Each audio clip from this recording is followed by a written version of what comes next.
João, capítulo 4.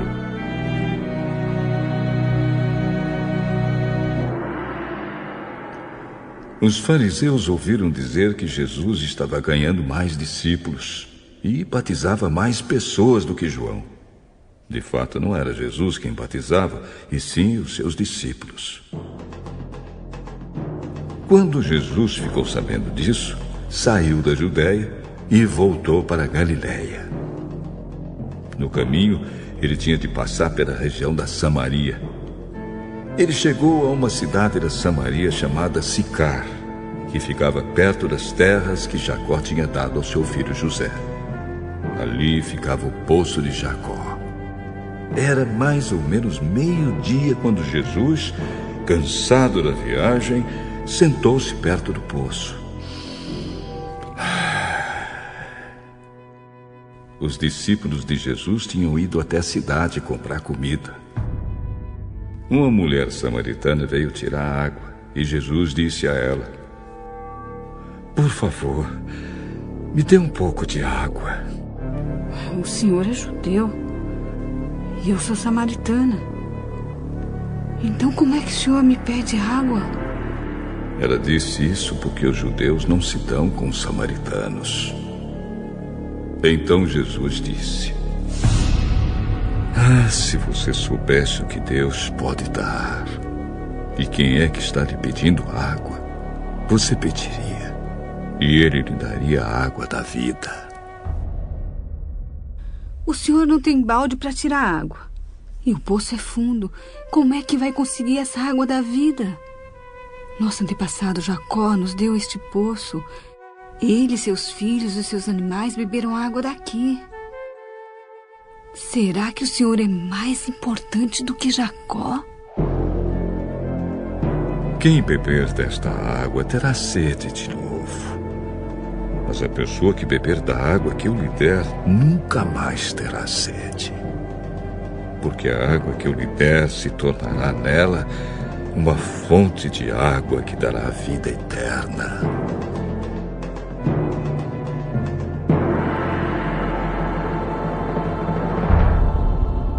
Por favor, me dê dessa água. Assim eu nunca mais terei sede e não precisarei mais vir aqui buscar água. Vá chamar o seu marido e volte aqui.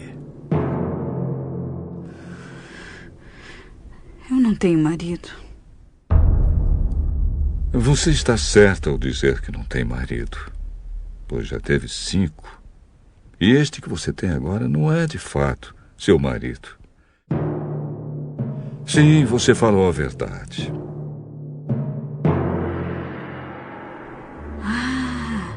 Agora eu sei que o senhor é um profeta. Os nossos antepassados adoravam a Deus neste monte. Mas vocês, judeus, dizem que Jerusalém é o lugar onde devemos adorá-lo. Mulher, creia no que eu digo. Chegará o tempo em que ninguém vai adorar a Deus, nem neste monte, nem em Jerusalém. Vocês, samaritanos, não sabem o que adoram. Mas nós sabemos o que adoramos, porque a salvação vem dos judeus.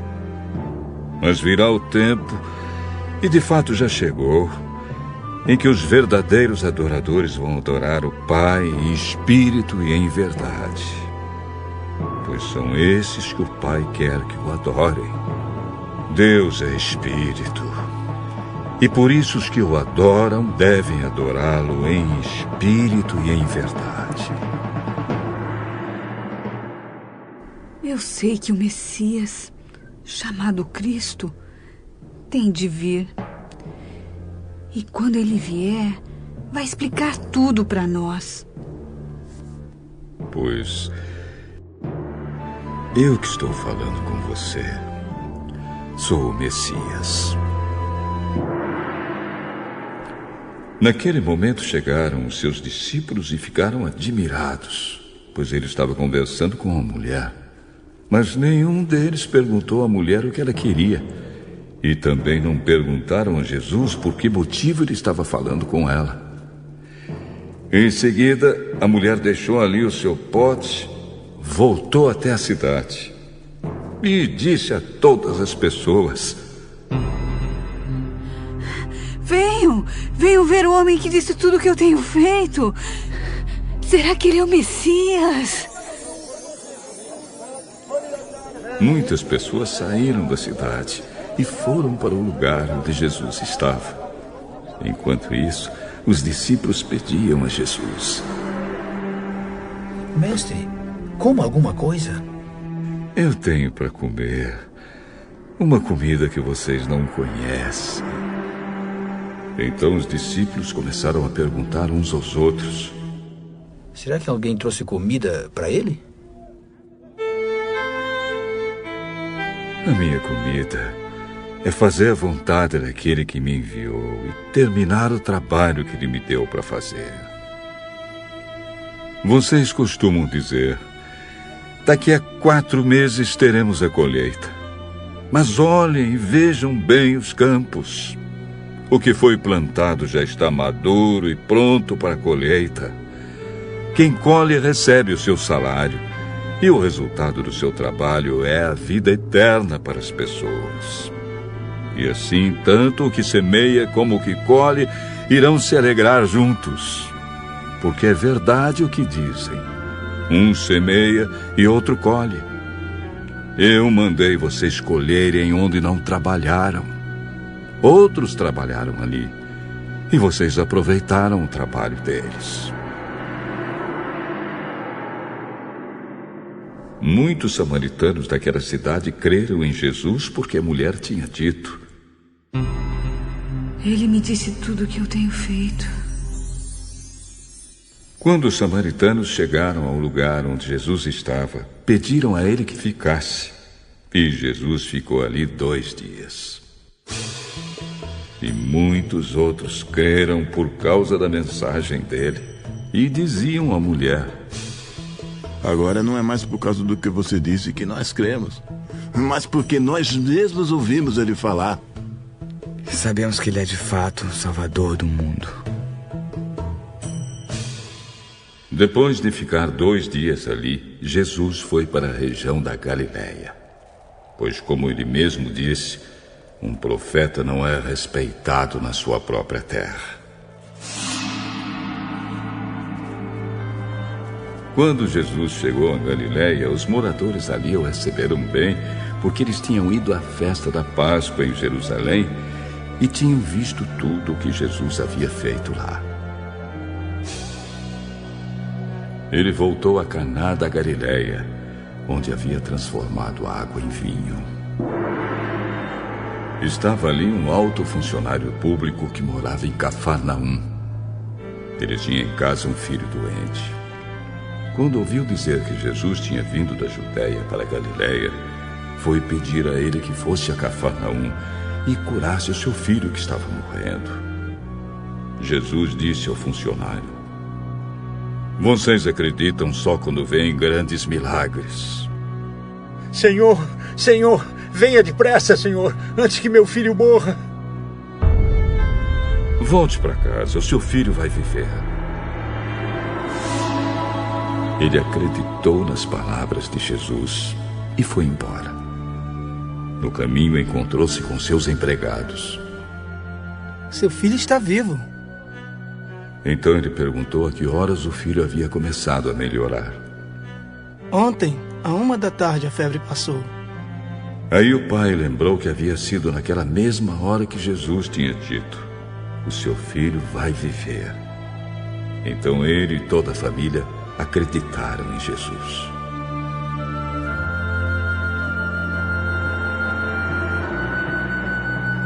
Esse foi o segundo milagre que Jesus fez depois de ter ido da Judéia para a Galileia.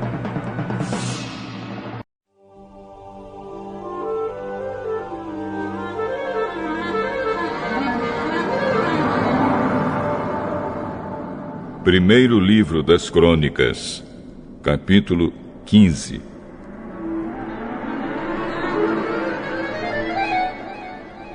Para o seu próprio uso, Davi construiu casas na cidade de Davi. Também preparou um lugar para a Arca da Aliança de Deus e armou uma barraca para ela. Então disse: somente levitas podem carregar a Arca da Aliança, porque foram eles que o Senhor Deus escolheu a fim de carregá-la e para servi-lo para sempre. Então Davi chamou todo o povo de Israel a Jerusalém, a fim de trazer a Arca da Aliança para o lugar que ele havia preparado para ela. Em seguida mandou buscar os descendentes de Arão e os levitas.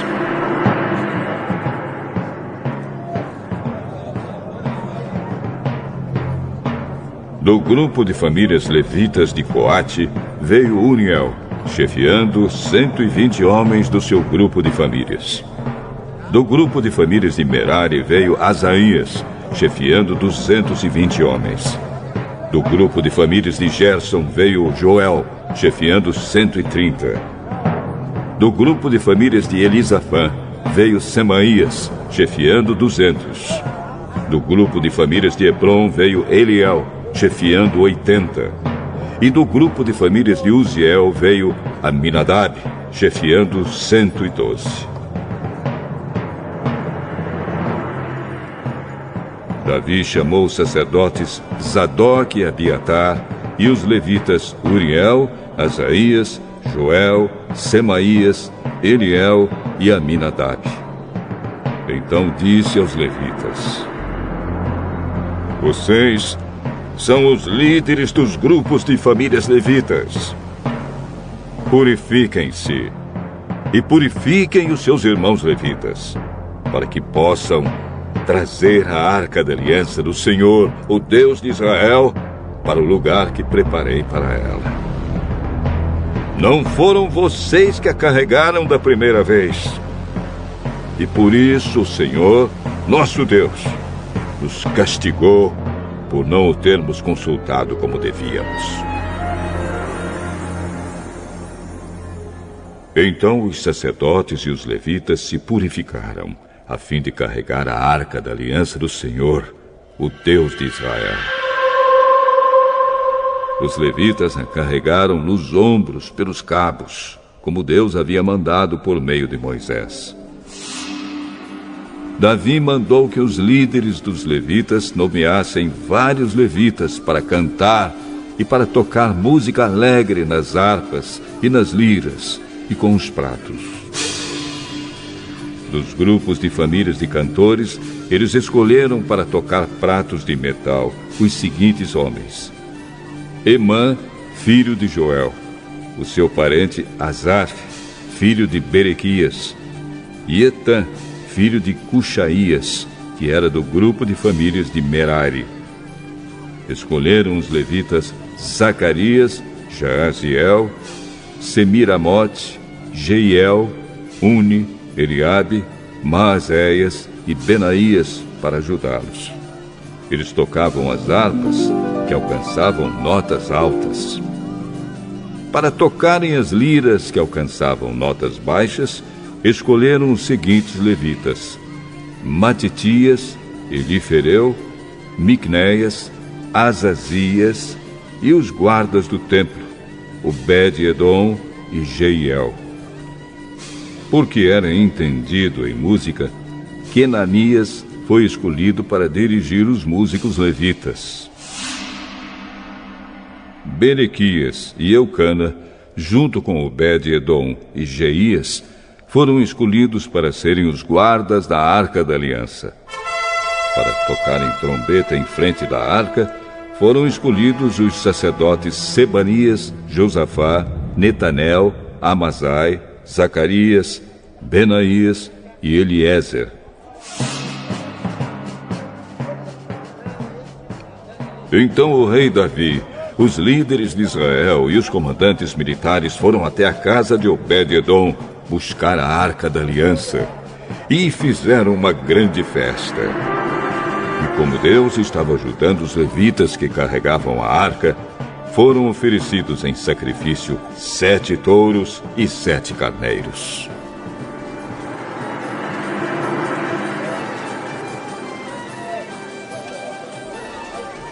Davi estava vestido com uma roupa feita do mais fino linho. Do mesmo jeito também estavam vestidos os músicos, Kenanias, que era o seu líder, e os levitas, que carregavam a arca. Davi usava ainda um manto sacerdotal feito de linho. E assim todos os israelitas subiram até Jerusalém, acompanhando a arca com gritos de alegria, ao som de trombetas, de cornetas feitas de chifre de carneiro, de pratos e de música de harpas e liras.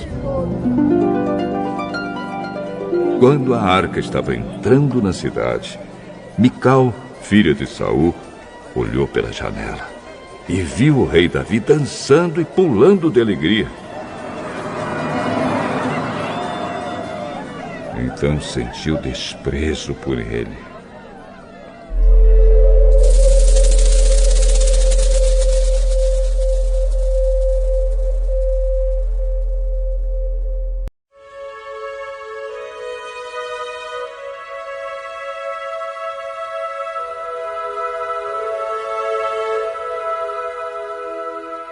Zacarias, capítulo 4.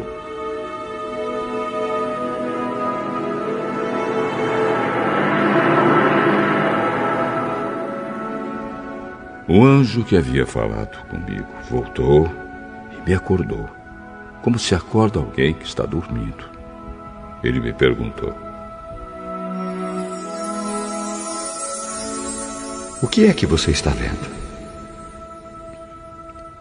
Estou vendo um candelabro de ouro e em cima dele um vaso para o azeite.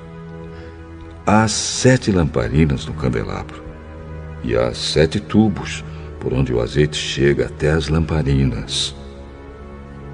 Perto do candelabro estou vendo 2 oliveiras, uma de cada lado. Aí perguntei ao anjo: meu senhor, o que quer dizer isso? Você não sabe? Não, senhor. Depois disso, o anjo mandou que eu entregasse a Zorobabel a seguinte mensagem de Deus, o Senhor: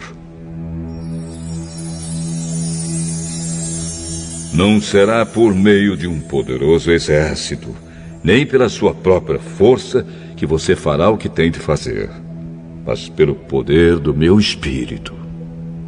Sou eu, o Senhor Todo-Poderoso, quem está falando. Diante de Zorobabel, altas montanhas vão virar campos planos. Ele vai trazer a pedra mais importante do templo e o povo vai gritar: que beleza, que beleza!